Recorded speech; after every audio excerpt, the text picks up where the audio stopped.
warahmatullahi wabarakatuh. Kami dari kelompok 2 sedang berada di Bukit Kayu Putih dalam rangka tugas video sosiologi. Sebelumnya, perkenalkan nama saya Adi Amatu Masdati Sariroh, absen 8. Perkenalkan, nama saya Pratik Prasadewa dari absen 9. Saya Syaudina Lajna tentunya nomor absen 27.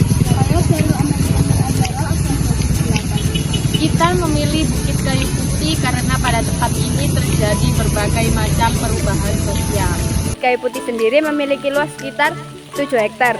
Wisata Bukit Kayu Putih memiliki sejumlah fasilitas yang cukup memadai. Fasilitas tersebut antara lain yaitu pusat informasi, tempat parkir yang luas, playground, toilet, gazebo, musola, kolam renang, spot foto kekinian, kafe dan resto, taman bunga, rainbow slide, rumah balon udara, dan kolam terapi ikan. Wisata Bukit Kayu Putih buka setiap hari, pada hari Senin sampai Jumat, mulai pukul 9 sampai 21.00 waktu Indonesia Barat. Sementara itu, pada hari Sabtu dan Minggu dan libur nasional, Bukit Kayu Putih buka lebih awal, yakni mulai pukul 8 sampai pukul 21 waktu Indonesia Barat. Tiket masuk hari Sabtu sampai Minggu dan hari libur adalah 10.000 untuk anak-anak dan dewasa. Adapun waktu terbaik untuk mengunjungi tempat ini adalah pada sore hari, di mana wisatawan dapat menyaksikan pemandangan sunset yang menawan. Wisata Bukit Kayu Putih lahir dari kerjasama TV Mitra Wisata Abadi, Komisi Pengakuan Hutan KPH Mojokerto, dan Lembaga Masyarakat Desa Hutan LMHD Watu Blorok. Wisata Bukit Kayu Putih dapat dijangkau menggunakan bus Trans Jatim, sepeda motor, mobil, dan bus. Konsep perubahan sosial. Bukit Kayu Putih merupakan perubahan yang signifikan dalam sistem masyarakat yang berlangsung relatif lama dan juga secara bertahap. Faktor pendorong perubahan sosial. Kondisi lingkungan yang dulunya hanya lahan kayu putih, sekarang dialihfungsikan menjadi tempat wisata. Perubahan jumlah penduduk juga sering terjadi di Bukit Kayu Putih, karena para pengunjung pada saat weekday pasti lebih sedikit jumlahnya dibandingkan pengunjung saat weekend.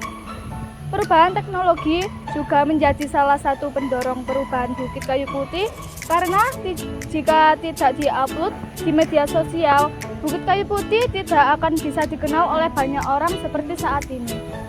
Terjadi perubahan lahan yang dulunya mengalami kegagalan panen, sekarang kembali bangkit menjadi destinasi wisata. Selanjutnya adalah faktor penyebab dan penghambat perubahan sosial. Yang pertama adalah faktor penyebab. Dengan mudahnya akses internet, para pengunjung menjadi tahu ada tempat wisata seperti Bukit Kayu Putih ini. Yang kedua, menambah manfaat fungsi lahan. Pihak KPH Mojokerto menggandeng investor CV Mitra Wisata Bahagia untuk mengelola lahan seluas 7 hektar dengan menciptakan ikon baru di kawasan hutan Watu Blorok di tepi jalan raya arah Kecamatan Dawarwanto. Pertumbuhan ekonomi juga semakin merata sejak adanya destinasi wisata ini, karena terbukti di sekitar tempat wisata maupun di dalamnya banyak sekali warga yang menjual snack. Yang kedua adalah faktor penghambat. Meskipun sudah banyak warga yang berjualan snack-snack di sekitar wisata, tapi tidak menutup kemungkinan masih ada warga yang tidak mau memanfaatkan peluang adanya tempat wisata ini. Belum ditemukan fasilitas edukasi maupun pengelola pohon kayu putih menjadi minyak atsiri.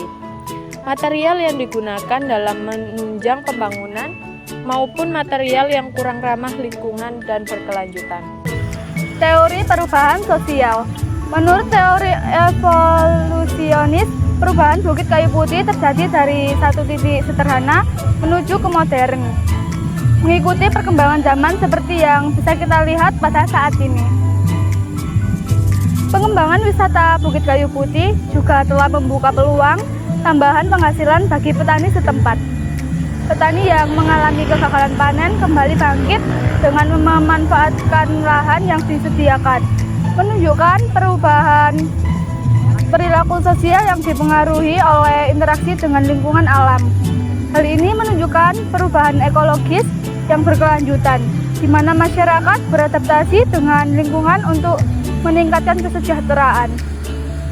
Menurut teori fungsionalis, Pengembangan wisata Bukit Kayu Putih telah meningkatkan aktivitas ekonomi di daerah tersebut.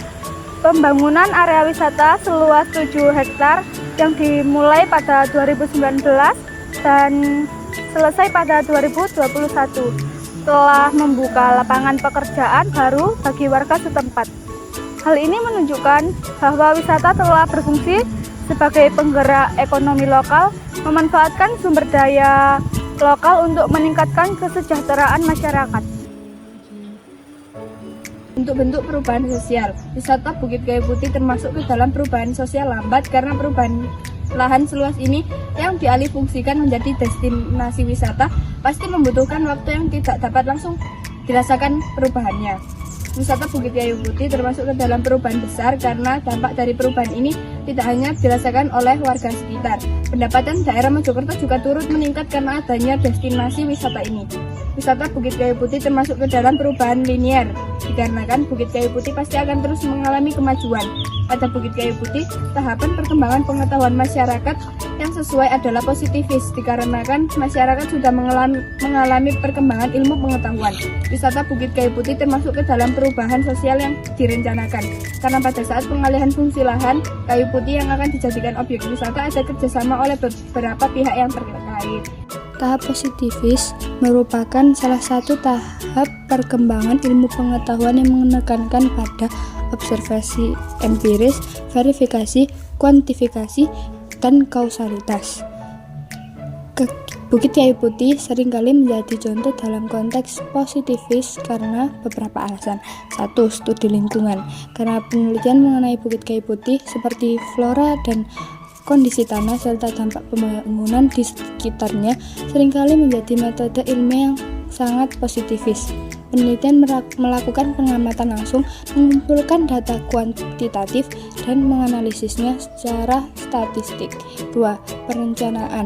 Pembangunan dan perencanaan tata ruang di sekitar Bukit Kayu Putih juga didasarkan pada data empiris, misalnya kajian mengenai potensi bencana alam, lalu lintas, dan kebutuhan masyarakat setempat. 3. Pelestarian lingkungan. Upaya pelestarian lingkungan di Bukit Kayu Putih melibatkan pemantauan kondisi lingkungan secara berkala yang merupakan penerapan prinsip positifis. Contoh penerapan positifis di Bukit Kayu Putih yang lainnya adalah penelitian ekologi, yaitu penelitian mengamati jenis-jenis tumbuhan, menghitung populasi dan menganalisis interaksi mereka dengan lingkungan. 2. Pengukuran kualitas air. Penelitian mengambil sampel air dari sungai atau danau di sekitar Bukit Kayu Putih untuk mengukur kadar polutan. 3. Pemetaan lahan menggunakan teknologi seperti Geographic Information System atau biasa disingkat GIS. Peneliti memetakan penggunaan lahan dan perubahannya dari waktu ke waktu. Kesimpulannya, Bukit Kayu Putih menjadi contoh yang relevan untuk membahas tahap pengetahuan positifis karena penelitian dan pengelolaan kawasan ini sangat bergantung pada metode ilmiah yang empiris dan kuantitatif. Dampak perubahan sosial yang ditimbulkan. Yang pertama adalah dampak positif. 1. Meningkatkan penerima pajak dan pemerintah dan retribusi daerah. 2. Membuka lapangan pekerjaan bagi warga di sekitar objek wisata. 3. Mendorong peningkatan investasi dan sektor industri pariwisata. Dampak negatif. Pada saat terjadi peningkatan jumlah wisatawan, lahan parkir di sekitar objek wisata seringkali penuh. Penempatan kendaraan roda 4 parkir di tepi jalan raya menyebabkan kemacetan lalu lintas. Daerah yang padat pengunjung dapat menyebabkan polusi udara dari kendaraan. Pemilihan vegetasi yang tidak sesuai membuat Bukit Kayu Putih pada saat siang hari terasa begitu panas. Saat ramai, seringkali para wisatawan menghasilkan limbah sampah lumayan banyak akibat dari pengunjung, apalagi ada beberapa pengunjung yang tidak dibuang pada tempatnya.